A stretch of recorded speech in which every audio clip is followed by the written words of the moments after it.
Los escritores debemos echar mano de los 5 sentidos para dar color y realismo a las escenas y así conseguir que el lector se meta en ellas. Parece algo evidente, ¿no? Recurrir a los sentidos para nutrir nuestras escenas, pero ocurre que al narrar, por lo general, solo usamos 2, la vista y el oído, los sentidos que más atendemos día a día, cuyas impresiones recordamos más, y eso al escribir ficción es un problema.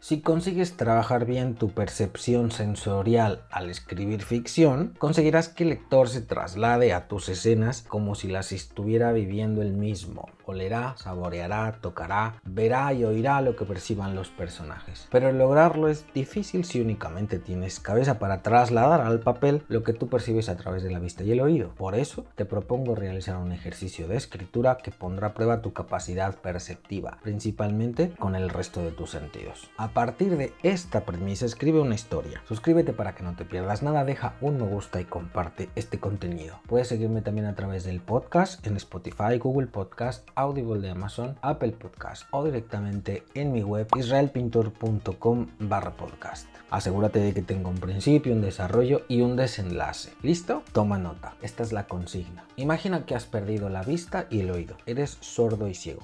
Un terrible accidente, lo que tú quieras. Pero ahora solo percibes la realidad a través del olfato, el tacto y el gusto. Has ganado una beca para estudiar en un centro especializado de gran prestigio. Llevas todo el verano esperando a que empiecen las clases. Para ti es una nueva oportunidad que te da la vida, un impulso que te llena de alegría, de entusiasmo. Ha sido muy duro adaptarte a tu nueva realidad. El primer día de clases, un grupo de macarras sin ningún pudor y vergüenza se mete contigo. ¿Cómo fue ese primer día? Escribe una historia con todos sus avíos. Pero ten mucho cuidado. Si detectas que has escrito algo que tuviste que haber visto o escuchado, tienes que buscar la forma de cambiar los hechos para que los puedas percibir a través de los otros sentidos. Muerto el perro se acaba la rabia, ¿no? Eso dice el refrán. Si no quieres seguir pecando del uso abusivo de tu percepción visual y auditiva, arráncatelas de cuajo. Sé estricto y no permitas ni un solo desliz. Verás cómo se agudiza tu capacidad para narrar, teniendo en cuenta lo que percibes a través de los sentidos a los que menos atención prestas.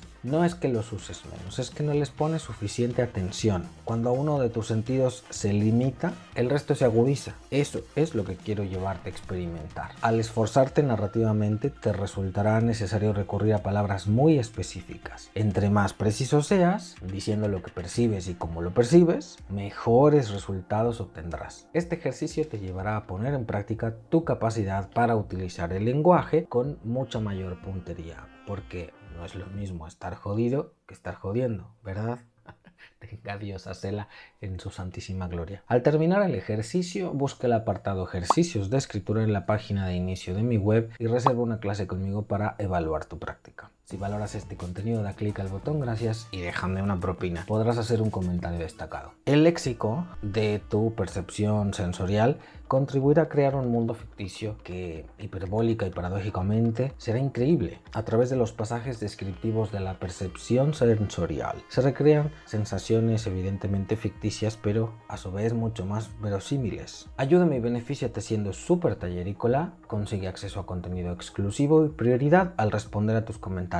Sé tallerícola fan y ve todos mis vídeos sin publicidad y para siempre, o sé tallerícola preguntón y realízame una consulta mensual por videollamada. Entra a israelpintor.com/soy tallerícola y elige suscripción. ¿En qué andas metido ahora? ¿Cuáles son los líos creativos que te acomplejan hoy? Déjame un comentario, cuéntamelo. Leo y respondo todos los comentarios. Soy Israel Pintor, coach literario y profesor del taller de escritura creativa. Escribe que la vida son 2 días y en uno hay bloqueo. Bueno, mi amorcito se está duchando, así que si se la voy a correr, es por eso. Y ni modo. Sígueme en Instagram. Diseñé un montón de filtros para escritores en apuros. Podrás cotillarme de cerca. ¿Quieres tomar clases conmigo? Conoce mis cursos en israelpintor.com.